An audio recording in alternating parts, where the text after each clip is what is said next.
ಹೋದ ಕ್ಲಾಸ್ ಒಳಗೆ ರಾಷ್ಟ್ರ ಸಂಘದ ಬಗ್ಗೆ ನೋಡ್ತಾ ಇದ್ವಿ.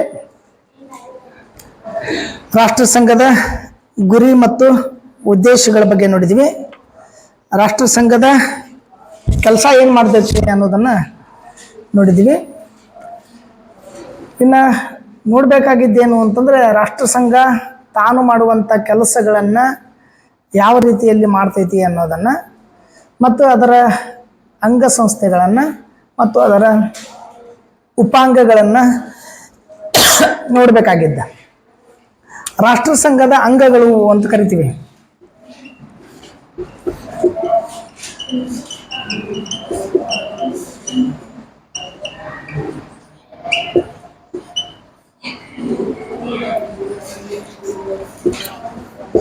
ಯಾವ ರಾಷ್ಟ್ರ ಸಂಘದ ಅಂಗಗಳು?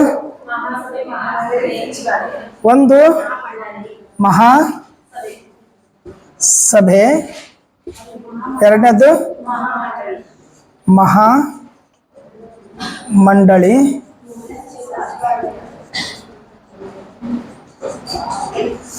ಸಚಿವಾಲಯ. ರಾಷ್ಟ್ರ ಸಂಘದ ಮೂರು ಪ್ರಮುಖವಾಗಿರ್ತಕ್ಕಂಥ ಅಂಗಗಳು ಅಂತ. ಈ ಮೂರು ಅಂಗಗಳನ್ನು ಇಟ್ಟುಕೊಂಡು, ಇದ್ರ ಜೊತೆ ಉಪಾಂಗಗಳನ್ನು ಇಟ್ಟುಕೊಂಡು ರಾಷ್ಟ್ರ ಸಂಘ ತನ್ನ ಪರಿಧಿಯೊಳಗೆ ಮತ್ತೊಂದು ಸಾರಿ ಜಗತ್ತು ಯುದ್ಧ ಕಾಣಬಾರ್ದು, ಯುದ್ಧ ಆಗಬಾರ್ದು, ಸಾವು ನೋವು ಆಗಬಾರ್ದು ಅನ್ನೋದ್ರ ಸಲುವಾಗಿ ಕೆಲಸಗಳನ್ನು ಮಾಡ್ಕೊಂತ ಹೋಯ್ತು.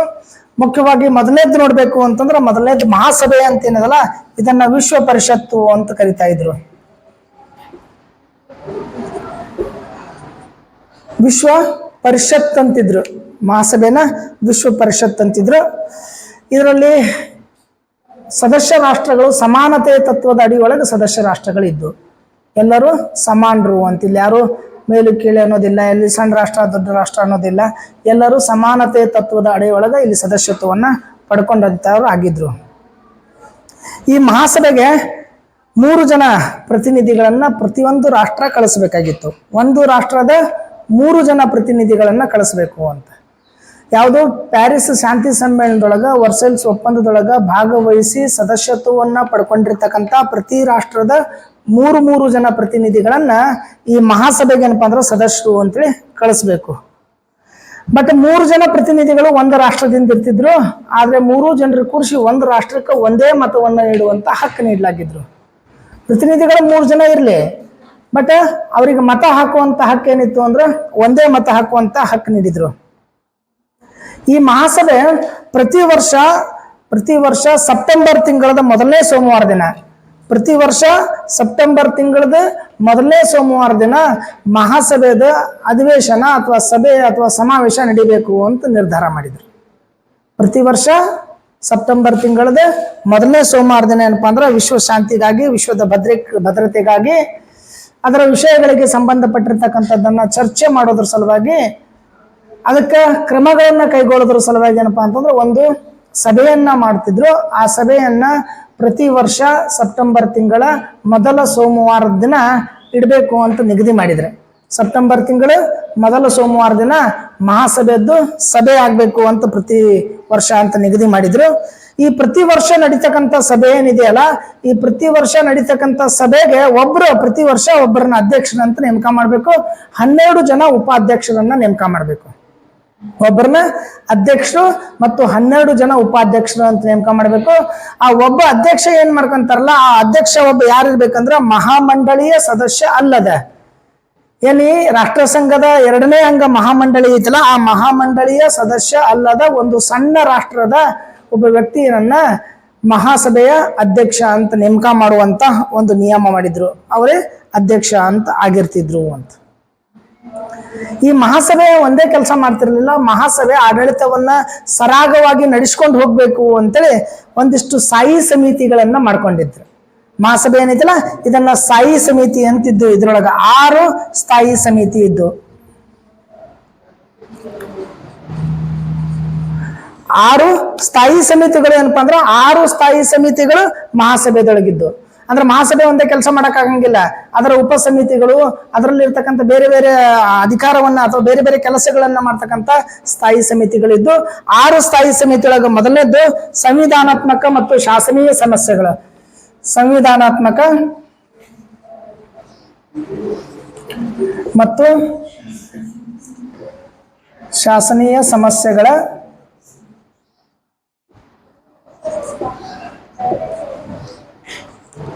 ಸಂವಿಧಾನಾತ್ಮಕ ಮತ್ತು ಶಾಸನೀಯ ಸಮಸ್ಯೆಗಳ ಒಂದು ಸಮಿತಿ ಅಂತ ಮಾಡ್ಕೊಂಡಿದ್ರು. ಅಂದ್ರೆ ಏನಾದ್ರೂ ಸಂವಿಧಾನದೊಳಗ ಏನಾದ್ರೂ ಸಮಸ್ಯೆಗಳಿದ್ರೆ, ಶಾಸನಗಳೊಳಗೆ ಏನಾದ್ರೂ ಸಮಸ್ಯೆಗಳಿದ್ರೆ ಅದನ್ನ ಬಗೆಹರಿಸೋಳಕ್ ಒಂದು ಸಮಿತಿ. ನಾವೇನಾದ್ರೂ ಫಂಕ್ಷನ್ ಮಾಡ್ತಿರ್ತೀವಿ, ಕಾರ್ಯಕ್ರಮ ಮಾಡ್ಕೊಂತೀವಿ, ದೊಡ್ಡ ಕಾರ್ಯಕ್ರಮ ಐತ ಅಂದ್ರೆ ಅದ್ರಾಗ ಸಮಿತಿ ಮಾಡ್ಕೊಂತೀವಿ. ಒಂದು ಸ್ಟೇಜ್ ಒಂದು ಬೇರೆ, ಗೆಸ್ಟ್ ಒಂದು ಬೇರೆ, ಭಾಷಣಕ್ಕೊಂದು ಬೇರೆ, ಊಟದ್ದೊಂದು ಬೇರೆ, ಶಿಸ್ತಿಗೊಂದು ಬೇರೆ, ಹಂಗೆ ಸಮಿತಿ ಮಾಡ್ಕೊಂಡಿರ್ತೇವಲ್ಲ. ಹಾಗೆ ಮಹಾಸಭೆದೊಳಗ ಒಂದು ಸ್ಥಾಯಿ ಸಮಿತಿ ಏನಿತ್ತಂದ್ರ ಸಂವಿಧಾನಕ್ಕೆ ಮತ್ತು ಶಾಸನೀಯ ಏನಾದ್ರೂ ಸಮಸ್ಯೆಗಳಿದ್ರೆ ಆ ಸಮಸ್ಯೆಗಳ ಕುರಿತು ಚರ್ಚೆ ಮಾಡೋದು, ಅದನ್ನ ಬಗೆಹರಿಸುವಂತ ಒಂದು ಸಮಿತಿ ಆಗಿತ್ತು. ಇನ್ನು ಎರಡನೇ ಸಮಿತಿ ಅದು ತಾಂತ್ರಿಕ ಸಂಸ್ಥೆಗಳ ಸಮಿತಿ ಅಂತಾಗಿತ್ತು.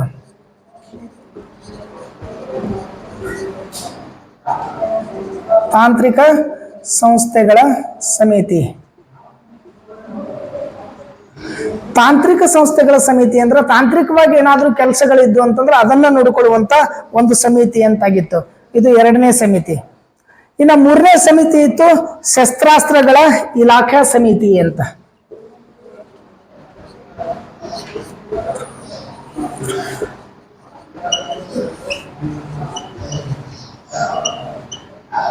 ಶಸ್ತ್ರಾಸ್ತ್ರಗಳ ಇಲಾಖಾ ಸಮಿತಿ ಅಂತ ಅಂದ್ರೆ ಏನ, ಇಲ್ಲಿ ಶಸ್ತ್ರಾಸ್ತ್ರಗಳ ಬಗ್ಗೆ ಒಂದು ಇಲಾಖೆ ಇತ್ತು, ಅದನ್ನ ನೋಡ್ಕೊಳ್ಳುವಂತ ಒಂದು ಸಮಿತಿ. ಯಾವ ಸಂದರ್ಭದಲ್ಲಿ ಮೊದಲನೇ ಮಹಾಯುದ್ಧಕ್ಕೆ ಕಾರಣ ಆಗಿತ್ತೋ ಶಸ್ತ್ರಾಸ್ತ್ರಗಳ ಪೈಪೋಟಿ, ಶಸ್ತ್ರಾಸ್ತ್ರಗಳ ತಯಾರಿಕೆ, ಅದು ಮುಂದೊಂದ್ಸರಿ ಮತ್ತೊಂದು ಯುದ್ಧಕ್ಕೆ ಕಾರಣ ಆಗ್ತೈತಿ. ಅದ್ರ ಸಲುವಾಗಿ ಶಸ್ತ್ರಾಸ್ತ್ರಗಳನ್ನ ಬಳಕೆ ಮಾಡಬಾರ್ದು, ನಿಶಸ್ತ್ರೀಕರಣ ಕಾಯ್ದೆ ಜಾರಿಗೆ ತರಬೇಕು ಅಂತ ತಿಳ್ಕೊಂಡು ಶಸ್ತ್ರಾಸ್ತ್ರಗಳನ್ನ ತಯಾರು ಮಾಡಬಾರ್ದು ಮತ್ತು ಸಂಗ್ರಹ ಮಾಡಬಾರ್ದು ಅಂತ ನಿಯಮ ತಗೊಂಡ್ ಬಂದ್ರು. ಅದನ್ನ ನೋಡ್ಕೊಳ್ಳೋ ಸಲುವಾಗಿ ಒಂದು ಸಮಿತಿ ಅಂತ ಮಾಡ್ಕೊಂಡಿದ್ರು. ಅದು ಮೂರನೆಯ ಸ್ಥಾಯಿ ಸಮಿತಿ. ಇನ್ನೊಂದು ನಾಲ್ಕನೇದ್ದು ಆಯವ್ಯಯ ಸಮಿತಿ ಅಂತಿತ್ತು.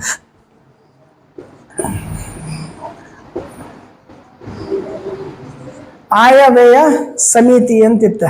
ಆಯ ಮತ್ತು ವ್ಯಯ, ಆವಕ ಮತ್ತು ಜಾವಕ ಅಂತಾರೆ. ಬರೋದು ಮತ್ತು ಹೋಗೋದು, ಆಮದು ಮತ್ತು ರಫ್ತು ಅನ್ಕೊಂಡ್ ಕರ್ತಾರೆ. ಆಯ ವ್ಯಯ ಅಂತಂದ್ರೆ ಹೆಂಗಂತಂದ್ರೆ, ಆಯ ಅಂತಂದ್ರೆ ಆದಾಯ, ವ್ಯಯ ಅಂದ್ರೆ ಖರ್ಚು. ಆದಾಯ ಮತ್ತು ಖರ್ಚನ್ನ ನೋಡ್ಕೊಳ್ತಕ್ಕಂಥ ಸಮಿತಿ. ರಾಷ್ಟ್ರ ಸಂಘಕ್ಕೆ ಬರುವಂತ ಆದಾಯ ಮತ್ತು ಅದನ್ನ ಯಾವ್ಯಾವ ರೀತಿಯೊಳಗೆ ಎದಕ್ಕೆ ಖರ್ಚು ಮಾಡಿದ್ರು ಅನ್ನೋದನ್ನ ನೋಡ್ಕೊಳ್ಳುವಂತ ಒಂದು ಸಮಿತಿ ಇತ್ತು. ಅದನ್ನ ನಾಲ್ಕನೇ ಸಮಿತಿ ಅಂತ ಕರಿತೀವಿ. ಐದನೇ ಸಮಿತಿ ಇತ್ತು ಸಾಮಾಜಿಕ ಮತ್ತು ಮಾನವೀಯ ವಿಷಯಗಳ ಸಮಿತಿ. ಸಾಮಾಜಿಕ ಮತ್ತು ಸಾಮಾಜಿಕ ಮತ್ತು ಮಾನವೀಯ ವಿಷಯಗಳ ಸಮಿತಿ ಅಂತೇಳಿ ಒಂದು ಐದನೇ ಸಮಿತಿ ಇತ್ತು. ಸಾಮಾಜಿಕ ಪಿಡುಗುಗಳು ಬಂದ್ಬಿಟ್ಟಿದ್ದು. ಸಾಮಾಜಿಕವಾಗಿ ಏನಪ್ಪಾ ಅಂದ್ರೆ ಅಸಮತೋಲನ ಇತ್ತು. ಅಲ್ಲೇನಪ್ಪಾ ಅಂತಂದ್ರೆ ಸಾಕಷ್ಟು ಸಾವು ನೋವುಗಳಾಗಿದ್ದು, ರೋಗ ರುಜಿನಗಳು ಹುಟ್ಟುಕೊಂಡಿದ್ದು, ಅದ್ರ ಜೊತೆ ಮನುಷ್ಯರ ಮಧ್ಯೆ ಕಾದಾಟಗಳಾಗಿದ್ದು. ಅದಕ್ಕೆ ಸಾಮಾಜಿಕ ಮತ್ತು ಮಾನವೀಯ ವಿಷಯಗಳ ಬಗ್ಗೆ ಚರ್ಚೆ ಮಾಡೋದ್ರ ಸಲುವಾಗಿ, ಅದಕ್ಕೆ ಏನಾದ್ರೂ ಸಮಸ್ಯೆಗಳಿದ್ರೆ ಅದನ್ನ ಪರಿಹಾರ ಕೊಡೋದ್ರ ಸಲುವಾಗಿ ಒಂದು ಸಮಿತಿ ಇತ್ತು, ಸಾಮಾಜಿಕ ಮತ್ತು ಮಾನವೀಯ ಸಮಿತಿ ಅಂತ ಕರಿತೀವಿ. ಇನ್ನೊಂದು ಆರನೇ ಸಮಿತಿ ಇತ್ತು, ಅದು ರಾಜಕೀಯ ಸಮಸ್ಯೆಗಳ ಸಮಿತಿ ಅಂತ.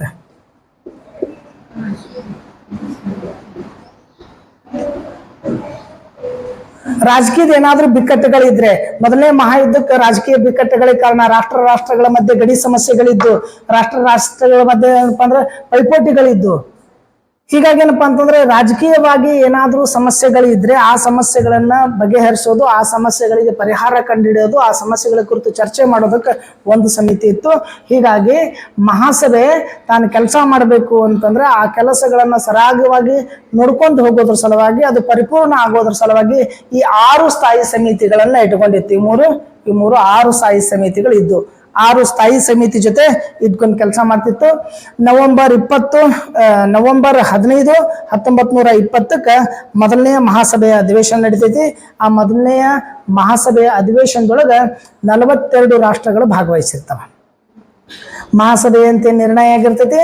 ಮಹಾಸಭೆ ನಿರ್ಣಯದೊಳಗೆ ಏನಪ್ಪಾ ಅಂತಂದ್ರೆ ಅಲ್ಲಿ ನಿರ್ಧಾರ ಮಾಡ್ತಾರ ಯಾವ ಪ್ಯಾರಿಸ್ ಶಾಂತಿ ಸಮ್ಮೇಳನ, ವರ್ಸೆಲ್ಸ್ ಒಪ್ಪಂದದೊಳಗೆ ಭಾಗವಹಿಸಿರ್ತಾವ ಆ ರಾಷ್ಟ್ರಗಳ ಒಂದು ರಾಷ್ಟ್ರದ 3 ಪ್ರತಿನಿಧಿಗಳು ಭಾಗವಹಿಸಬೇಕು ಅಂತ ನಿರ್ಣಯ ಮಾಡ್ತೈತಿ.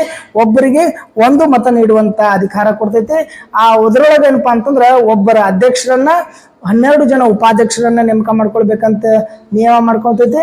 ಅಧ್ಯಕ್ಷರನ್ನ ಯಾರನ್ನ ಅಂತಂದ್ರೆ ಯಾರು ಮಹಾಮಂಡಳಿಯ ಸದಸ್ಯರ ಇಲ್ಲದೆ ಇರುವಂಥ ರಾಷ್ಟ್ರ, ಸಣ್ಣ ರಾಷ್ಟ್ರ ಐತಿ, ಅವರನ್ನ ಅಧ್ಯಕ್ಷರನ್ನಾಗಿ ನೇಮಕ ಮಾಡುವಂಥ ಒಂದು ನಿಯಮವನ್ನು ಮಾಡ್ಕೊಳ್ತೈತಿ.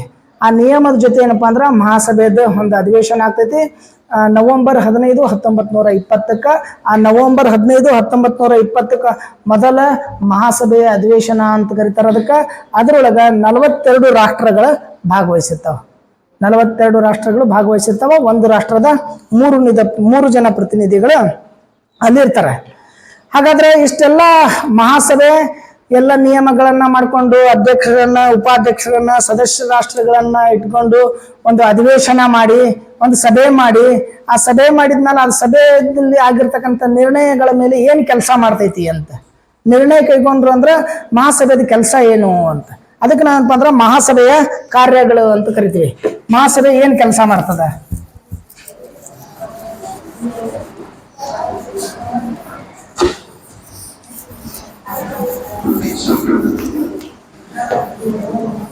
ಮಹಾಸಭೆಯ ಕಾರ್ಯಗಳ ಮಹಾಸಭೆದ ಏನು ಕೆಲಸ ಅಂತಂದ್ರೆ ಯಾವ ರಾಷ್ಟ್ರಗಳು ಹೊಸದಾಗಿ ಏನಾದರೂ ರಾಷ್ಟ್ರ ಸಂಘದ ಸದಸ್ಯತ್ವವನ್ನು ಪಡ್ಕೊಳ್ಬೇಕು ಅಂತ ಅನ್ಕೊಂಡಿದ್ದು, ಅಂತ ಯಾರಾದರೂ ಸದಸ್ಯತ್ವ ಪಡ್ಕೊಳ್ತಕ್ಕಂಥ ಹೊಸ ರಾಷ್ಟ್ರಗಳು ಇದ್ದು ಅಂತಂದ್ರೆ ಅಂಥ ರಾಷ್ಟ್ರಗಳಿಗೆ ಸದಸ್ಯತ್ವವನ್ನು ನೀಡೋದು. ಏನು ನಿರ್ಣಯ ಮಾಡಿದ್ರೆ 1920 ನವೆಂಬರ್ 15 ಮೊದಲ ಮಹಾಸಭೆಯ ಅಧಿವೇಶನ ನಡೀತಿದ್ರಲ್ಲ, ಆ ಅಧಿವೇಶನ ಆದ್ಮೇಲೆ ನಿರ್ಣಯ ಮಾಡ್ಕೊಂತಾರೆ ಯಾರಾದ್ರೂ ಹೊಸ ರಾಷ್ಟ್ರಗಳು ಸದಸ್ಯತ್ವ ಪಡ್ಕೊಳ್ತೀನಿ ಅಂತಂದ್ರೆ ಅಂತ ರಾಷ್ಟ್ರಗಳಿಗೆ ಸದಸ್ಯತ್ವ ನೀಡೋದು ಅದರದ್ದು ಮೊದಲನೇ ಕಾರ್ಯ. ಅಂದ್ರೆ ಹೊಸ ಸದಸ್ಯತ್ವ ನೀಡೋದು ಅಂದ್ರೆ ಒಂದು ಸದಸ್ಯತ್ವ ನೀಡುವಂತ ಕೆಲಸ ಮಾಡಬೇಕು ಅಂತ.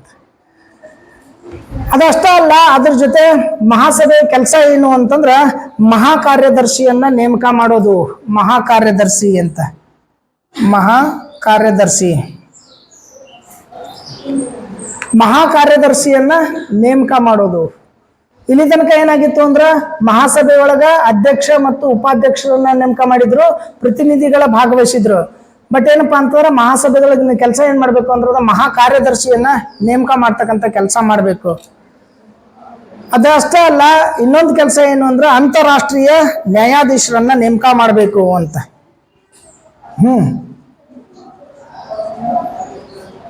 ಏನಾಯ್ತು? ಅಂತಾರಾಷ್ಟ್ರೀಯ ನ್ಯಾಯಾಧೀಶರನ್ನ ನೇಮಕ ಮಾಡಬೇಕು. ಯಾಕೆ ಅಂತಾರಾಷ್ಟ್ರೀಯ ನ್ಯಾಯಾಧೀಶರನ್ನ ನೇಮಕ ಮಾಡ್ಕೊಳ್ಬೇಕು ಅಂತಂದ್ರೆ ಮೊದಲೇ ಮಹಾಯುದ್ಧಕ್ಕೆ ಕಾರಣ ಆಗಿತ್ತು ರಾಷ್ಟ್ರಗಳ ಮಧ್ಯೆ ಸಮಸ್ಯೆ. ಆ ಸಮಸ್ಯೆಯನ್ನ ಬಗೆಹರಿಸೋ ಸಲುವಾಗಿ ಯಾರೂ ಇರಲಿಲ್ಲ, ನ್ಯಾಯಾಲಯಗಳಿರಲಿಲ್ಲ. ಆ ಸಮಸ್ಯೆಗಳು ರಾಷ್ಟ್ರ ಸಂಘಕ್ಕೆ ಬಂದು ಅಂತಂದ್ರೆ ಅಥವಾ ನ್ಯಾಯಾಲಯಗಳಿಗೆ ಬಂದು ಅಂತಂದ್ರೆ ಅದನ್ನ ಬಗೆಹರಿಸಕ್ ಸಾಧ್ಯ ಅಂತ ತಿಳ್ಕೊಂಡು ಮಹಾಸಭೆ ಕೆಲಸ ಏನ್ ಮಾಡ್ತು ಅಂದ್ರೆ ಅಂತಾರಾಷ್ಟ್ರೀಯ ನ್ಯಾಯಾಧೀಶರನ್ನ ನೇಮಕ ಮಾಡ್ತಕ್ಕಂಥ ಕೆಲಸ ಮಾಡ್ತು. ಇನ್ನ 12 ಗಂಟೆಗೆ ತಗೋತೀನಿ ಅಂತ ಹೇಳ್ರಿ. ಅಂತಾರಾಷ್ಟ್ರೀಯ ನ್ಯಾಯಾಧೀಶರನ್ನ ನೇಮಿಸ್ತಕ್ಕಂಥ ಕೆಲಸ ಮಾಡ್ತವು. ಅದ್ರ ಕೆಲಸ ಏನಂದ್ರೆ ಅಂತಾರಾಷ್ಟ್ರೀಯ ನ್ಯಾಯಾಧೀಶರನ್ನ ನೇಮಕ ಮಾಡೋದು ಅಂತ. ಇದ್ರ ಜೊತೆ ಏನಪ್ಪಾ ಅಂತಂದ್ರೆ ಮಹಾಸಭೆ ಕೆಲಸ ಏನು ಅಂತಂದ್ರೆ ರಾಷ್ಟ್ರ ಸಂಘದ ಸಂವಿಧಾನವನ್ನ ತಿದ್ದುಪಡಿ ಮಾಡೋ ಕೆಲಸ.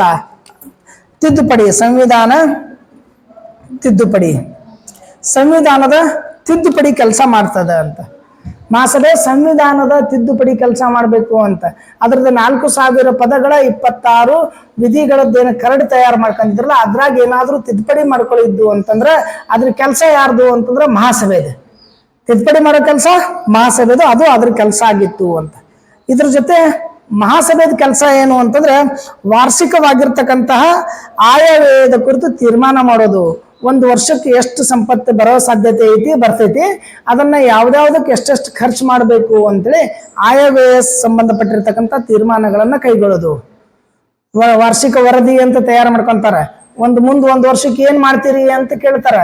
ಏನ್ ಮಾಡ್ತೀರಿ ಅಂತ ಕೇಳಿದಾಗ ನೀವ್ ಏನೇನು ಮಾಡ್ತೀರಿ ಅದಕ್ಕೆ ಒಟ್ಟು ಖರ್ಚುಗಳು ಎಷ್ಟಾಗ್ತಾವ, ಅದನ್ನ ಯಾವ ಮೂಲದಿಂದ ನೀವು ಸಂಗ್ರಹಿಸ್ಕೊಳ್ತೀರಿ ಅಂತ.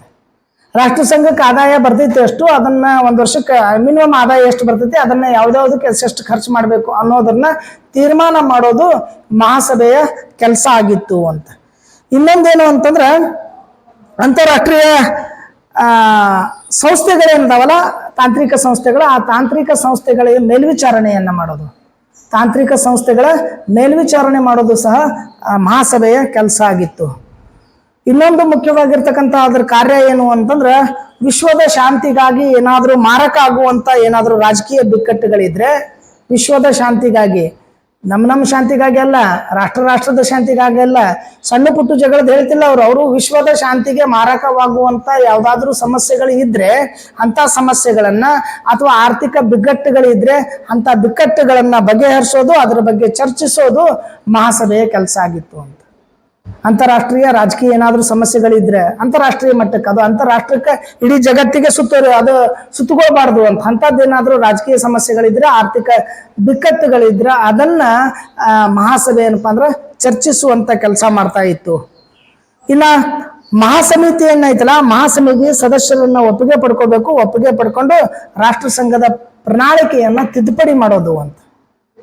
ಮಹಾಸಮಿತಿಯೊಳಗೆ ಸಭೆದೊಳಗೆ ಅಂತಾರ ಆ ಸದಸ್ಯರದ ಎಲ್ಲರನ್ನು ಕೂಡಿಸ್ಕೊಂಡು ಏನಾದರೂ ತಿದ್ದುಪಡಿ ಮಾಡೋದಿತ್ತಂದ್ರೆ ಅವ್ರ ಸಮಿತಿಯ ಒಪ್ಪಿಗೆ ಪಡ್ಕೊಂಡು ತಿದ್ದುಪಡಿ ಮಾಡೋದು ಏನಪ್ಪಾ ಅಂದ್ರೆ ಮಹಾಸಭೆಯ ಕೆಲಸ ಆಗಿತ್ತು. ಇಷ್ಟೆಲ್ಲ ಕೆಲಸಗಳನ್ನ ಮಹಾಸಭೆ ಮಾಡ್ತಾ ಇತ್ತು. ಅದಕ್ಕೆ ಮಹಾಸಭೆಯ ಕೆಲಸಗಳು ಸರಾಗವಾಗಿ ಎಲ್ಲಿ ತನಕ ನಡೀತದ ಅಲ್ಲಿ ತನಕ ರಾಷ್ಟ್ರ ಸಂಘ ಸುಭಿಕ್ಷವಾಗಿ ಇರ್ತೈತಿ. ಇನ್ನ ಈ ರಾಷ್ಟ್ರ ಸಂಘದ ಇನ್ನೊಂದು ಅಂಗ ಅಂತೈತಿ, ಅದನ್ನ ಮಹಾಮಂಡಳಿ ಅಂತ ನಾವು ಕರ್ಕೊಂತೀವಿ. ಮಹಾಸಭೆ ಬಿಟ್ರೆ ಇನ್ನೊಂದು ಎರಡನೇ ಅಂಗ ಮಹಾಮಂಡಳಿ ಅಂತ.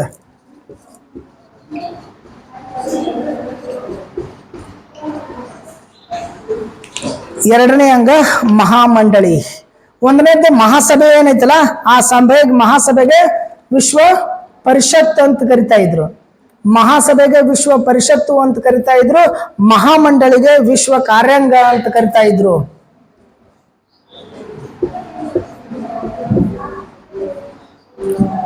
ವಿಶ್ವ ಕಾರ್ಯಾಂಗ ಅಂತ. ಮಹಾಸಭೆ ವಿಶ್ವ ಪರಿಷತ್ತು, ಮಹಾಮಂಡಳಿ ವಿಶ್ವ ಕಾರ್ಯಾಂಗ ಅಂತ. ಈ ಮಹಾಮಂಡಳಿ ಒಳಗ ಎರಡು ರೀತಿಯಾಗಿರ್ತಕ್ಕಂಥ ಸದಸ್ಯರಿದ್ರು. ಒಂದು ಖಾಯಂ ಅಲ್ಲದ, ಇನ್ನೊಂದು ವಿಶೇಷವಾಗಿರ್ತಕ್ಕಂಥದ್ದು ಅಂತ. ಒಂದು ಖಾಯಂ ಅಲ್ಲದ ಮತ್ತು ವಿಶೇಷ, ಮೂರು ರೀತಿಯಾಗಿರ್ತಕ್ಕಂಥ ಸದಸ್ಯರನ್ನ ಕಾಣ್ತೀವಿ. ಒಂದು ಖಾಯಂ ಸದಸ್ಯರು, ಒಂದು ಖಾಯಂ ಅಲ್ಲದ ಸದಸ್ಯರು, ಇನ್ನೊಂದು ವಿಶೇಷ ಸದಸ್ಯರು ಅಂತ. ನಾವು ಮನೆಯವರು, ಇನ್ನ ಅವಾಗ ಬಂದು ಹೋದವರು, ಸ್ಪೆಷಲ್ ಗೆಸ್ಟ್ ಆದವರು. ಯಾರು ಖಾಯಂ ಸದಸ್ಯರು, ಯಾರು ಖಾಯಂ ಅಲ್ಲದ ಸದಸ್ಯರು, ಯಾರು ವಿಶೇಷವಾಗಿರ್ತಕ್ಕಂಥ ಸದಸ್ಯರು ಅಂತಂದ್ರೆ Britain, France, Italy, Germany, Japan. Britain, France, Italy, Germany, Japan. Britain, France, Italy, Germany ಮತ್ತು ಜಪಾನ್. ಈ 5 ರಾಷ್ಟ್ರಗಳೇನದಾವಲ್ಲ ಇವು ಖಾಯಂ ಸದಸ್ಯ ರಾಷ್ಟ್ರಗಳು ಅಂತಾಗಿದ್ದು. Italy, Germany, Italy, France, Britain, France, Italy, Germany, Japan, ಈ 5 ರಾಷ್ಟ್ರಗಳು ಖಾಯಂ ಸದಸ್ಯ ರಾಷ್ಟ್ರಗಳಾಗಿದ್ದು.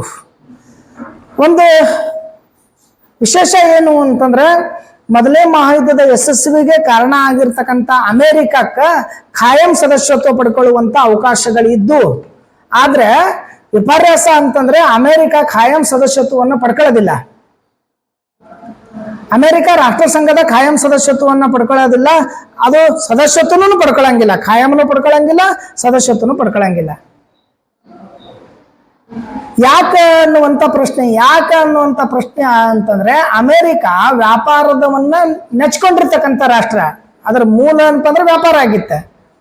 ತನ್ನ ವ್ಯಾಪಾರಕ್ಕೆ ಎಲ್ಲಿ ಹೊಡೆದು ಕೊಡ್ತೈತಿ ಅನ್ನೋ ಕಾರಣಕ್ಕಾಗಿ ಅದು ಖಾಯಂ ಸದಸ್ಯತ್ವ ಪಡೆಯುವಂತ ಅವಕಾಶ ಇದ್ರೂ ಖಾಯಂ ಸದಸ್ಯತ್ವನು ಪಡ್ಕೊಳ್ಳಂಗಿಲ್ಲ, ರಾಷ್ಟ್ರ ಸಂಘದ ಸದಸ್ಯತ್ವನು ಪಡ್ಕೊಳ್ಳಂಗಿಲ್ಲ. ಇನ್ನ ಮಹಾಮಂಡಳಿ ಖಾಯಂ ಅಲ್ಲದ ಸದಸ್ಯರನ್ನ ಯಾರು ನೇಮಕ ಮಾಡ್ಕೊಂತಿದ್ರು ಅಂದ್ರ ಮಹಾಮಂಡಳಿ ನೇಮಕ ಮಾಡ್ತಾ ಇತ್ತು. ಖಾಯಂ ಅಲ್ಲದ ಸದಸ್ಯರನ್ನ ಮಹಾಮಂಡಳಿ ನೇಮಕ ಮಾಡಬೇಕು. ಇವು 5 ಬಿಟ್ಟ ಖಾಯಂ ಅಲ್ಲದವರು ಅಂತಂದ್ರೆ ಯಾರು ವರ್ಸಲ್ಸ್ ಒಪ್ಪಂದದಲ್ಲಿ ಸಹಿ ಹಾಕಿರ್ತಕ್ಕಂಥವ್ರು ಅದಾರಲ್ಲ, ಅಂಥವ್ರೊಳಗ ಒಂದಿಷ್ಟು ರಾಷ್ಟ್ರಗಳನ್ನ ಒಂದಿಷ್ಟು ವರ್ಷ, 3 ವರ್ಷ ಇವ್ರಿಗೆ, 3 ವರ್ಷ ಅವ್ರಿಗೆ, 3 ವರ್ಷ ಇವ್ರಿಗೆ ಅಂತೇಳಿ ಖಾಯಂ ಅಲ್ಲದ ರಾಷ್ಟ್ರಗಳ ಆಯ್ಕೆ ಮಾಡೋದು ಮಹಾಮಂಡಳಿಯ ಕೆಲಸ ಆಗಿತ್ತು. ಅವರಿಗೆ 3 ವರ್ಷ ಅವಧಿ ಇರ್ತಿತ್ತು. ಒಂದು ಸಾರಿ ಖಾಯಂ ಅಲ್ಲದ ಸದಸ್ಯರು ಅಂತೇಳಿ ರಾಷ್ಟ್ರ ಸಂಘಕ್ಕೆ ನೇಮಕ ಆದ್ರೆ ಅವ್ರದ್ದು ಅವಧಿ 3 ವರ್ಷ. 3 ವರ್ಷದ ತನಕ ಅವರು ಖಾಯಂ ಇಲ್ಲದ ಸದಸ್ಯರು ಅಂತ ಇರ್ಬೇಕು. ಖಾಯಂ ಅಲ್ಲ ಅವರು 3 ವರ್ಷದಾದ್ಮೇಲೆ ಬದಲಾಗ್ತಾರೆ, ಬೇರೆ ರಾಷ್ಟ್ರದವರು ಸದಸ್ಯರಾಗಬಹುದು ಅಂತ. ಇದಾದ್ಮೇಲೆ ಮಹಾಮಂಡಳಿಯ ಸದಸ್ಯತ್ವವನ್ನ ಪಡೆಯದೆ ದೂರಿರುವಂತಹ, ಮಹಾಮಂಡಳಿ ಸದಸ್ಯತ್ವವನ್ನು ಪಡೆದೇ ದೂರ ಇರತಕ್ಕಂಥ, ರಾಷ್ಟ್ರ ಸಂಘದ ಸದಸ್ಯತ್ವಕ್ಕೆ ಸಂಬಂಧಪಟ್ಟಿರ್ತಕ್ಕಂಥ ವಿಚಾರಗಳನ್ನ ಮತ್ತು ಅಲ್ಲಿರ್ತಕ್ಕಂಥ ಒಪ್ಪಂದಗಳನ್ನ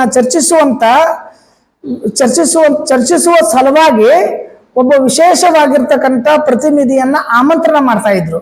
ಒಂದು ರಾಷ್ಟ್ರವನ್ನ ಯಾರ್ಯಾರು ರಾಷ್ಟ್ರಕ್ಕೆ ಆಮಂತ್ರಣ ಮಾಡ್ತಾರಲ್ಲ ಅವರು ವಿಶೇಷವಾಗಿರ್ತಕ್ಕಂಥ ಆಮಂತ್ರಿತ ರಾಷ್ಟ್ರಗಳು ಅಥವಾ ಸದಸ್ಯರು ಅಂತ ಕರಿತಾ ಇದ್ರು. ಒಂದು ಖಾಯಂ ಇವರು, ಈ 5 ರಾಷ್ಟ್ರಗಳು ಖಾಯಂ ಇರ್ತಾವ. ಈ 5 ರಾಷ್ಟ್ರಗಳಿಗೆ ಕುಡ್ಕೊಂಡು ಮಹಾಮಂಡಳಿ ಯಾರ್ಯಾರು ಸದಸ್ಯತ್ವ ಪಡ್ಕೊಂಡಿದ್ರಲ್ಲ ಅವ್ರೊಳಗ ಒಂದಿಷ್ಟು ಜನರನ್ನ 3 ವರ್ಷದ ಸಲುವಾಗಿ ಖಾಯಂ ಅಲ್ಲದ ಸದಸ್ಯರು ಅಂತ ನೇಮಕ ಮಾಡೋದಂತ. ಇದಾದ್ಮೇಲೆ ಏನ್ ಸಭೆ ನಡೆದಿತ್ತಲ್ಲ ಮಹಾಮಂಡಳಿಗೆ, ಆ ಸಂದರ್ಭದೊಳಗ ಲೀಗ್ ಸದಸ್ಯತ್ವ ಪಡೆದುಕೊಳ್ಳದೇ ಇರುವಂತ ಒಂದು ರಾಷ್ಟ್ರದ ವಿಶೇಷವಾಗಿರ್ತಕ್ಕಂಥ ಆಹ್ವಾನಿತ ರಾಷ್ಟ್ರ ಅಥವಾ ಸದಸ್ಯರು ಅಂತೇಳಿ ಅವರನ್ನ ಆಹ್ವಾನಿಸೋದು ಅಂತ, ಅದಕ್ಕೆ ವಿಶೇಷ ಸದಸ್ಯ ರಾಷ್ಟ್ರ ಅಂತ ಕರಿತಾ ಇದ್ರು.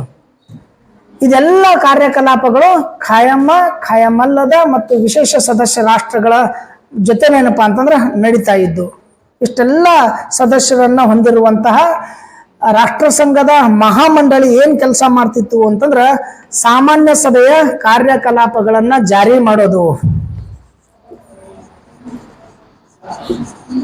ಸಾಮಾನ್ಯ ಸಭೆಯ ಕಾರ್ಯಕಲಾಪಗಳನ್ನ ಜಾರಿ ಮಾಡೋದು.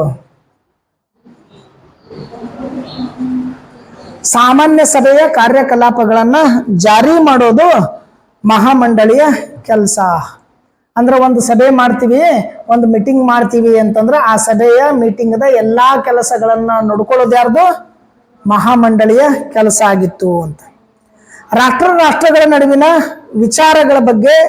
ವಿಚಾರಗಳನ್ನ ಬಗೆಹರಿಸಿ ಅದನ್ನ ಶಾಂತಿಯುತವಾಗಿ ನೋಡ್ಕೊಳ್ಳೋದು.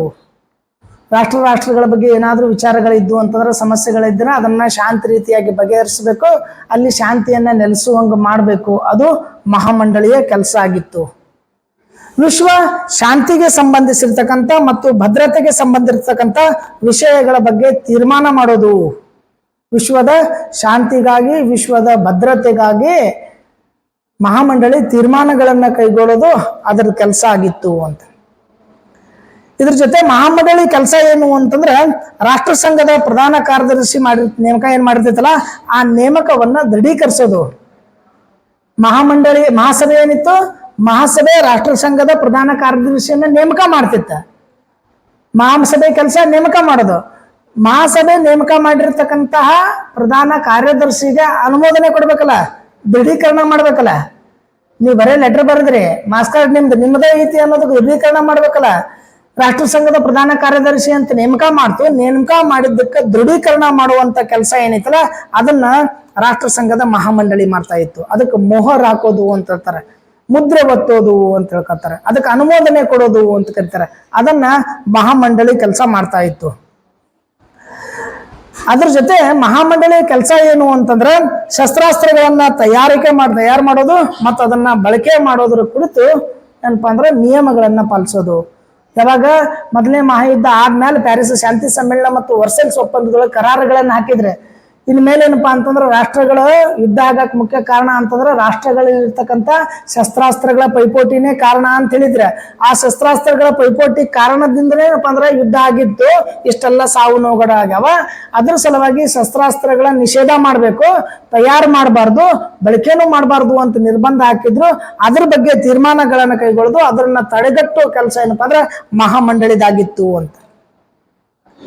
ಇನ್ನ ರಾಷ್ಟ್ರ ಸಂಘದ ಮಹಾಮಂಡಳಿ ಕೆಲಸ ಏನು ಅಂತಂದ್ರೆ, ರಾಷ್ಟ್ರ ಸಂಘದ ಪ್ರಣಾಳಿಕೆ ಏನಿತ್ತಲ್ಲ, ರಾಷ್ಟ್ರ ಸಂಘದ ಪ್ರಣಾಳಿಕೆ 4000 ಪದ 26 ವಿಧಿಗಳೇನಿದ್ದು, ಆ ಪ್ರಣಾಳಿಕೆಯನ್ನ ಯಾರಾದ್ರೂ ಮುರಿದಿದ್ರೆ, ಅದರ ನಿಯಮಗಳೇನಿದ್ವಲ್ಲ, ಅದರ ಗುರಿ ಮತ್ತು ಉದ್ದೇಶಗಳೇನಿದ್ವಲ್ಲ ರಾಷ್ಟ್ರ ಸಂಘದ, ಅದನ್ನ ಯಾರಾದ್ರೂ ಮುರಿದ್ರೆ ಅಂತ ರಾಷ್ಟ್ರಗಳನ್ನ ರಾಷ್ಟ್ರ ಸಂಘದಿಂದ ಉಚ್ಚಾಟನೆ ಮಾಡಬೇಕು ಅಂತ ನಿಯಮ ಹೇಳುತ್ತೆ. ರಾಷ್ಟ್ರ ಸಂಘ ಸದಸ್ಯತ್ವವನ್ನು ಪಡ್ಕೊಳ್ಬೇಕು ಅಂತಂದ್ರೆ ಏನೆಲ್ಲ ನಿಯಮಗಳು ಇದ್ವಲ್ಲ ಆ ನಿಯಮಗಳ ಒಪ್ಪಿಕೊಂಡು ರಾಷ್ಟ್ರ ಸಂಘದ ವರ್ಸೈಲ್ಸ್ ಒಪ್ಪಂದಕ್ಕೆ ಸಹಿ ಹಾಕಬೇಕಾಗಿತ್ತೆ.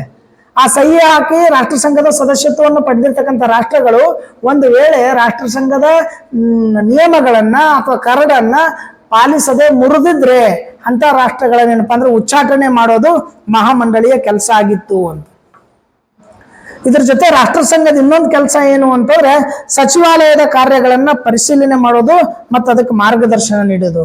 ಇನ್ನೊಂದು ಅಂಗ ಐತಲ್ಲ ಸಚಿವಾಲಯ ಅಂತೇಳಿ, ಅದರ ಕಾರ್ಯಗಳನ್ನ ಪರಿಶೀಲನೆ ಮಾಡಬೇಕು ಮತ್ತು ಅದಕ್ಕೆ ಮಾರ್ಗದರ್ಶನವನ್ನ ಕೊಡಬೇಕು. ಮಹಾಮಂಡಳಿಯ ಕೆಲಸ ಸಚಿವಾಲಯದ ಕೆಲಸಗಳನ್ನ ಪರಿಶೀಲನೆ ಮಾಡೋದು ಮತ್ತು ಸಚಿವಾಲಯಕ್ಕೆ ಮಾರ್ಗದರ್ಶನ ನೀಡುವುದು, ಹೆಂಗ್ ಕೆಲಸ ಮಾಡಬೇಕು ಅಂತೇಳಿ, ಮಾಡಿದ ಕೆಲಸ ಏನೇನು ಅಂತ ಪರಿಶೀಲನೆ ಮಾಡಬೇಕು. ಅದನ್ನ ಮಹಾಮಂಡಳಿ ಮಾಡ್ತಾ ಇತ್ತು. ಇನ್ನ ಅಂತಾರಾಷ್ಟ್ರೀಯ ಸಮ್ಮೇಳನಗಳನ್ನ ಹಮ್ಮಿಕೊಳ್ಳೋದು, ರಾಷ್ಟ್ರಗಳ ಮಧ್ಯೆ ಏನಾದ್ರೂ ಸಮಸ್ಯೆಗಳ ಇದ್ದು ಅಂತಂದ್ರೆ ಆ ಸಮಸ್ಯೆಗಳನ್ನ ಬಗೆಹರಿಸೋದ್ರ ಸಲುವಾಗಿ ಅಥವಾ ಸಮಸ್ಯೆಗಳು ಉದ್ಭವ ಆಗಬಾರ್ದು ಅಂತೇಳಿ ಅಂತಾರಾಷ್ಟ್ರೀಯ ಸಮ್ಮೇಳನಗಳನ್ನ ಹಮ್ಮಿಕೊಳ್ಳೋದು ಸಹ ಮಹಾಮಂಡಳಿಯ ಕೆಲಸ ಆಗಿತ್ತು ಅಂತ. ಇದ್ರ ಜೊತೆ ಮಹಾಮಂಡಳಿಯ ಕೆಲಸ ಏನು ಅಂತಂದ್ರೆ ಬೇರೆ ಬೇರೆ ಆಯೋಗಗಳನ್ನ ನೇಮಕ ಮಾಡೋದು ಅಂತ. ಆಯೋಗಗಳು ಅಂತ ಕರೀತಾರೆ ನಮ್ಮಲ್ಲಿ. ಹಣಕಾಸಿಂದಾಗ್ಲಿ, ಏನಪ್ಪಾ ಅಂದ್ರೆ ಆರೋಗ್ಯದ್ದಾಗ್ಲಿ, ಮಹಿಳೆಯರದಾಗ್ಲಿ, ಮಕ್ಕಳದ್ದಾಗ್ಲಿ, ಸಾಬೂನ್ದಾಗ್ಲಿ, ಕೈಗಾರದಾಗ ಆಯೋಗಗಳು ಅಂತ ಮಾಡ್ಕೊಂತಾರೆ. ಅಂತ ಆಯೋಗಗಳನ್ನ ನೇಮಕ ಮಾಡೋದು ಏನಪ್ಪಾ ಅಂದ್ರೆ ಆಯೋಗದ ಸದಸ್ಯರನ್ನ ನೇಮಕ ಮಾಡೋದು ಮಹಾಮಂಡಳಿಯ ಕೆಲಸ ಆಗಿತ್ತು. ಈ ರಾಷ್ಟ್ರ ಸಂಘದ ಅಂಗ ಸಂಸ್ಥೆಗಳು ಏನಂತ ಕರೆದಿವಲ್ಲ ನಾವು, ರಾಷ್ಟ್ರ ಸಂಘದ ಅಂಗ ಸಂಸ್ಥೆಗಳು ಮಹಾಸಭೆ, ಮಹಾಮಂಡಳಿ, ಸಚಿವಾಲಯ ಮತ್ತು ಉಪ ಅಂಗಗಳು ಏನದಾವಲ್ಲ ಅವುಗಳ ವರದಿಗಳನ್ನ ಪುರಸ್ಕರಿಸೋದು. ಅದೇನಾರ ರಿಪೋರ್ಟ್ ಕೊಡ್ತು ಅಂತಂದ್ರೆ ಆ ರಿಪೋರ್ಟ್ ಅನ್ನೆಲ್ಲ ಸ್ಟಡಿ ಮಾಡಿ ಅದನ್ನ ಅನುಮೋದನೆ ಕೊಡೋದು ಮಹಾಮಂಡಳಿ ಕೆಲಸ. ಇವ್ರು ಬರೇ ಹೇಳಿದ್ರೆ ಅಷ್ಟ, ಇವ್ರ ನಿಯಮಗಳನ್ನ ಹೇಳಿದ್ರು, ಇವೆಲ್ಲ ನಿಯಮಗಳು ಅದಾವ ನೋಡಂತ ಮಹಾಸಭೆ ಹೇಳ್ತ, ಬಟ್ ಅದಕ್ಕೆ ಅನುಮೋದನೆ ಕೊಡ್ಬೇಕು ಯಾರು ಅಂತಂದ್ರೆ ಮಹಾಮಂಡಳಿ ಅನುಮೋದನೆ ಕೊಡುವಂತ ಕೆಲಸ ಮಾಡ್ತಾ ಇತ್ತು. ಮಹಾಸಭೆದೊಳಗ ಏನಾದ್ರೂ ನಿಯಮಗಳನ್ನ ಅಥವಾ ತೀರ್ಮಾನಗಳನ್ನ ಕೈಗೊಂಡ್ರೆ ಈ ರಾಷ್ಟ್ರವನ್ನ ತಿರಸ್ಕಾರ ಮಾಡಬೇಕು, ಈ ರಾಷ್ಟ್ರದ ಮೇಲೆ ಆರ್ಥಿಕ ದಿಗ್ಬಂಧನ ಹಾಕಬೇಕು, ಅಥವಾ ಈ ರಾಷ್ಟ್ರವನ್ನ ಏನಪ್ಪಾ ಅಂದ್ರ ಈ ರಾಷ್ಟ್ರ ಸಂಘದಿಂದ ತೆಗೆದು ಹಾಕಬೇಕು, ಈ ರಾಷ್ಟ್ರದ ಮೇಲೆ ಯುದ್ಧ ಮಾಡಬೇಕು, ಈ ರಾಷ್ಟ್ರಗಳ ಶಸ್ತ್ರಾಸ್ತ್ರಗಳನ್ನ ಮುತ್ತಿಗೆ ಹಾಕಬೇಕು, ಈ ರಾಷ್ಟ್ರದ ಯಾವ್ದಾದ್ರು ಪ್ರದೇಶಗಳನ್ನ ಏನಪ್ಪಾ ಅಂದ್ರೆ ಇವ್ರಿಗೆ ತಗೊಂಡು ಅವ್ರಿಗೆ ಕೊಡ್ಬೇಕು, ಹಿಂಗೇನಾದ್ರೂ ತೀರ್ಮಾನಗಳನ್ನ ಮಹಾಸಭೆ ಕೈಗೊಂಡಾಗ ಆ ತೀರ್ಮಾನಗಳನ್ನ ಕಾರ್ಯರೂಪಕ್ಕೆ ತರುವಂತ ಕೆಲಸ ಮಹಾಮಂಡಳಿ ಮಾಡಬೇಕಾಗಿತ್ತು. ಇದ್ರ ಜೊತೆ ಒಂದು ಮುಖ್ಯವಾಗಿರ್ತಕ್ಕಂಥ ಕೆಲಸ ಆಗಿತ್ತು ಪ್ಯಾರಿಸ್ ಶಾಂತಿ ಸಮ್ಮೇಳನದೊಳಗ, ವರ್ಸಲ್ಸ್ ಒಪ್ಪಂದದೊಳಗಾಗಿತ್ತು ಮ್ಯಾಂಡೇಟರಿ ವ್ಯವಸ್ಥೆ ಅಂತಿತ್ತು. ಮ್ಯಾಂಡೇಟರಿ ವ್ಯವಸ್ಥೆ ಅಂತ ಯಾವ ರಾಷ್ಟ್ರಗಳಿಗೂ ಹೋಗದೆ ಉಳಿದಿರ್ತಾವಲ್ಲ ಅಂತ ರಾಷ್ಟ್ರಗಳು ರಾಷ್ಟ್ರ ಸಂಘದ ಪರಿಧಿ ಒಳಗಿರ್ತಿದ್ದು, ಅದರ ಉಸ್ತುವಾರಿಯಲ್ಲಿರ್ತಿದ್ದು, ಅದಕ್ಕೆ ಮ್ಯಾಂಡೇಟರಿ ವ್ಯವಸ್ಥೆ ಅಂತ ಕರಿತೀವಿ. ಆ ಮ್ಯಾಂಡೇಟರಿ ವ್ಯವಸ್ಥೆಯನ್ನೇನಪ್ಪಾ ಅಂದ್ರೆ ಅಥವಾ ಮ್ಯಾಂಡೇಟರಿ ಸಮಿತಿಯ ಮೇಲ್ವಿಚಾರಣೆಯನ್ನ ಮಹಾಮಂಡಳಿ ಮಾಡಬೇಕಾಗಿತ್ತು. ಇಷ್ಟೆಲ್ಲ ಕೆಲಸಗಳು ಮಹಾಮಂಡಳಿ ರಾಷ್ಟ್ರ ಸಂಘದ ಅಂಗ ಆಗಿ ಕೆಲಸ ಮಾಡ್ತಾ ಇತ್ತು. ಇದು ಎರಡನೇ ಅಂಗ. ಇನ್ನು ಮೂರನೇ ಅಂಗ ಐತಿ ಸಚಿವಾಲಯ ಅಂತೇಳಿ. ಮೂರನೇ ಅಂಗ ಸಚಿವಾಲಯ.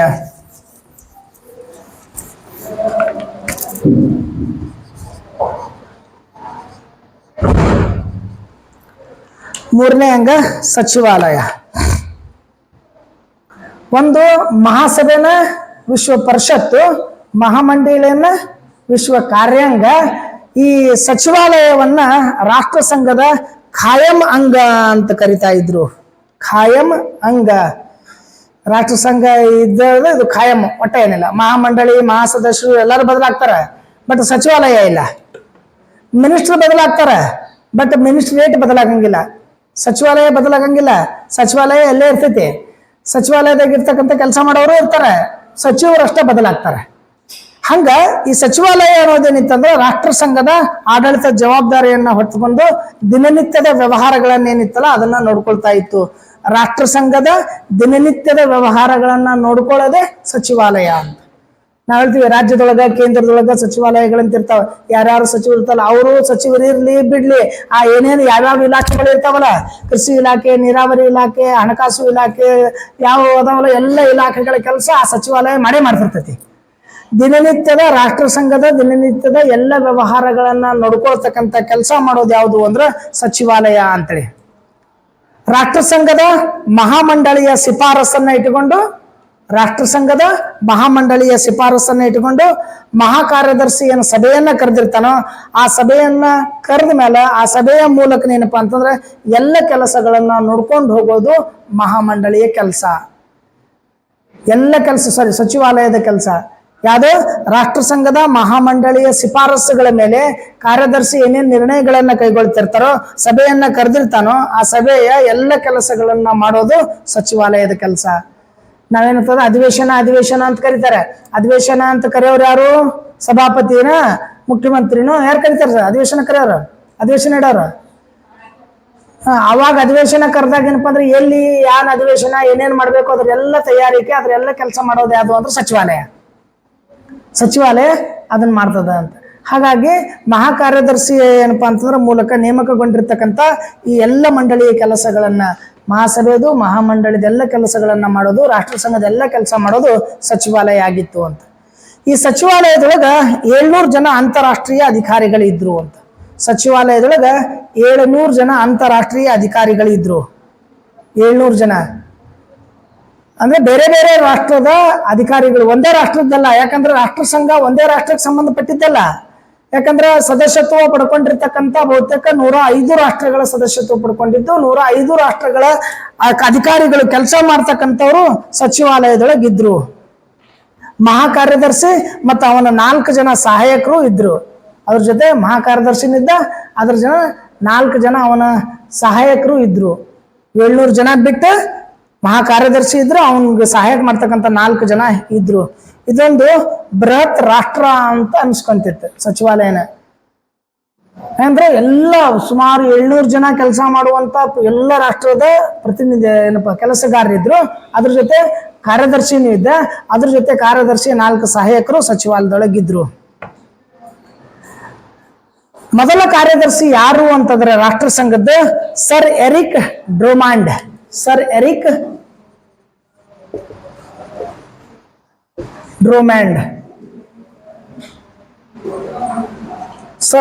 ಡ್ರೊಮಾಂಡ್ ಮೊದಲ ಕಾರ್ಯದರ್ಶಿ, ಸಚಿವಾಲಯದ ಮೊದಲ ಕಾರ್ಯದರ್ಶಿ ಅಂತ ಕರೀತಾರೆ. ಈ ಸಚಿವಾಲಯ ಏನ್ ಕೆಲಸ ಮಾಡಬೇಕು ಅಂತಂದ್ರ ರಾಷ್ಟ್ರ ಸಂಘದ ದಾಖಲೆಗಳನ್ನ ಸಂರಕ್ಷಿಸಿ ಇಡೋದು. ಸಚಿವಾಲಯದ ಕೆಲಸ ಏನು ಅಂದ್ರೆ ರಾಷ್ಟ್ರ ಸಂಘದ ದಾಖಲೆಗಳೇನದವ ಅದನ್ನ ಸಂರಕ್ಷಿಸಿ ಇಡೋದು. ನಿಮ್ಗೆ ಏನಾರ ಡಾಕ್ಯುಮೆಂಟ್ಸ್ ಬೇಕಂತಂದ್ರೆ ಮಿನಿಸ್ಟ್ರೇಟ್ಗೆ ಹೋಗ್ರಿ ಅಂತ ಹೇಳ್ತಾರೆ. ಅಂದ್ರೆ ಸಚಿವಾಲಯ ಐತಲ್ಲ, ಮಿನಿಸ್ಟ್ರೇಟ್ ಅಂದ್ರೆ ಸಚಿವಾಲಯಕ್ಕೆ ಹೋಗ್ರಿ, ಅಲ್ಲೆಲ್ಲ ದಾಖಲೆಗಳು ಸಿಗ್ತಾವಂತ. ಅದನ್ನ ದಾಖಲೆಗಳನ್ನ ಸಂಗ್ರಹಿಸಿರ್ತಕ್ಕಂಥ ಕೆಲಸ ಸಚಿವಾಲಯದಾಗಿತ್ತು ಅಂತ. ಸಚಿವಾಲಯದ ಕೆಲಸ ಏನು ಅಂದ್ರೆ ಸಚಿವಾಲಯ ದೈನಂದಿನ ಕೆಲಸಗಳನ್ನ ನೋಡ್ಕೊಳ್ಳೋದು. ಮಿನಿಸ್ಟ್ರೇಟಿವ್ ಏನು ದಿನನಿತ್ಯದ ಕೆಲಸಗಳದಾವಲ್ಲ, ಮಹಾಸಭೆದು ಮಹಾಮಂಡಳಿದು ರಾಷ್ಟ್ರ ಸಂಘದ ಅದನ್ನೆಲ್ಲ ನೋಡ್ಕೊಳ್ಳೋದು ಅದ್ರ ಕೆಲಸ ಆಗಿತ್ತು. ಅಂತಾರಾಷ್ಟ್ರೀಯ ಒಪ್ಪಂದಗಳು ಏನಾಗಿದ್ರು ಆಗಿದ್ರೆ ಆ ಒಪ್ಪಂದಗಳ ದಾಖಲೆಗಳನ್ನ ಮಾಡೋದು, ದಾಖಲೆಗಳನ್ನ ಇಟ್ಕೊಳ್ಳೋದು. ಬರೀ ಮಾತಾಡಕತ್ತಾಗ ಮಾತಾಡೋದು ಪ್ರೂಫ್ ಬೇಕಲ್ಲ, ಅದಕ್ಕೆ ಬರ್ಕೊಳ್ಬೇಕು, ಇಲ್ಲಾಂದ್ರೆ ಆಡಿಯೋ ವಿಡಿಯೋ ಮಾಡ್ಕೊಳ್ಬೇಕಲ್ಲ, ದಾಖಲೆಗಳಾಗ್ತದೆ. ಹಂಗ ಅಂತಾರಾಷ್ಟ್ರೀಯ ಒಪ್ಪಂದಗಳು ಏನಾದ್ರೂ ಆಗಿದ್ರೆ ಆ ಒಪ್ಪಂದದ ಕುರಿತಾಗಿರ್ತಕ್ಕಂಥ ದಾಖಲೆಗಳನ್ನ ಮಾಡ್ಕೊಳ್ಳೋದು, ದಾಖಲೆಗಳನ್ನ ಇಟ್ಕೊಳ್ಳೋದು ಸಚಿವಾಲಯದ ಕೆಲಸ ಆಗಿತ್ತು. ಇದ್ರ ಜೊತೆ ಸಚಿವಾಲಯದ ಕೆಲಸ ಏನು ಅಂತಂದ್ರೆ ಮಹಾಸಭೆ ಮತ್ತು ಮಹಾಮಂಡಳಿಯ ಸಭೆಗಳನ್ನ ಕರೆಯೋದು. ನಾ ಹೇಳಿದೆ ಸಭೆ ಯಾರು ಮಾಡ್ತಾರ ಅಂತಂದ್ರೆ ಸಚಿವಾಲಯ ಮಾಡ್ತೈತಿ. ಸಚಿವಾಲಯದ ನಿರ್ಧಾರದ ಮೇಲೆ ಮಹಾಸಭೆ ನೀವು ಮೀಟಿಂಗ್ ಮಾಡಬೇಕು, ಮಹಾಮಂಡಳಿ ನೀವು ಸಭೆ ಕರಿಬೇಕು ಅಂತ ಹೇಳ್ತಿತ್ತದು. ಅದು ಸಚಿವಾಲಯದ ಕೆಲಸ ಆಗಿತ್ತು. ಮಹಾಸಭೆ ಮತ್ತು ಮಹಾಮಂಡಳಿಯ ಸಭೆಗಳನ್ನ ಕರೆಯೋದು ಸಚಿವಾಲಯದ ಏನಪ್ಪಾ ಅಂದ್ರೆ ಕೆಲಸ ಆಗಿತ್ತು. ಅದ್ರ ಜೊತೆ ಏನ್ ಕೆಲಸ ಅಂತಂದ್ರೆ ಸಭೆ ಕರೆದ್ರು ಸಭೆಯ ನಡಾವಳಿಗಳು ಏನಿದ್ವಲ್ಲ ಆ ನಡಾವಳಿಗಳನ್ನ ದಾಖಲಿಸೋದು. ಬರೀ ಸಭೆ ಕರೆಯೋದಷ್ಟೇ ಅಲ್ಲ, ನೀವೆಲ್ಲರೂ ಮೀಟಿಂಗ್ ಬರ್ರಿ ಅಂತ ಒಬ್ರು ಕಾರ್ಯದರ್ಶಿ ಮೀಟಿಂಗ್ ಕರೀತಾರೆ, ಅಧ್ಯಕ್ಷ ಕರೆಯೋದಿಲ್ಲ, ಮೀಟಿಂಗ್ ಕಾರ್ಯದರ್ಶಿ ಕರೀತಾರೆ. ಕಾರ್ಯದರ್ಶಿ ಮೀಟಿಂಗ್ ಕರೆದ ಮೇಲೆ ಅದ್ರದ್ದೆಲ್ಲ ದಾಖಲೆಗಳನ್ನ ಇಟ್ಕೊಳ್ಬೇಕು. ಮೀಟಿಂಗ್ ಎದಕ್ ಕರೆದ್ರು, ಯಾವಾಗ ಕರೆದ್ರು, ಯಾರ್ಯಾರು ಭಾಗವಹಿಸಿದ್ರು, ಏನೇನ್ ನಿರ್ಣಯಗಳನ್ನ ಕೈಗೊಂಡ್ರು, ಏನ್ ಠರಾವಾದು, ಪರ ಏನಾಯ್ತು ವಿರೋಧ ಏನಾಯ್ತು, ಇದನ್ನೆಲ್ಲ ದಾಖಲೆಗಳನ್ನ ಇಡೋದು ಸಚಿವಾಲಯದ ಕೆಲಸ ಆಗಿತ್ತು ಅಂತ. ಇನ್ನೊಂದು ಮುಖ್ಯವಾಗಿರ್ತಕ್ಕಂಥ ಕೆಲಸ ಏನು ಅಂದ್ರೆ ರಾಷ್ಟ್ರ ಸಂಘದ ಎಲ್ಲ ವ್ಯವಹಾರಗಳನ್ನ ನೋಡ್ಕೊಳ್ಳುವಂತ ಅಂಗ ಯಾವುದು ಅಂತಂದ್ರೆ ಅದು ಸಚಿವಾಲಯ ಆಗಿತ್ತು. ರಾಷ್ಟ್ರ ಸಂಘದ ಎಲ್ಲ ಆಡಳಿತದ ವ್ಯವಹಾರಗಳನ್ನ ನೋಡ್ಕೊಳ್ಳೋದು.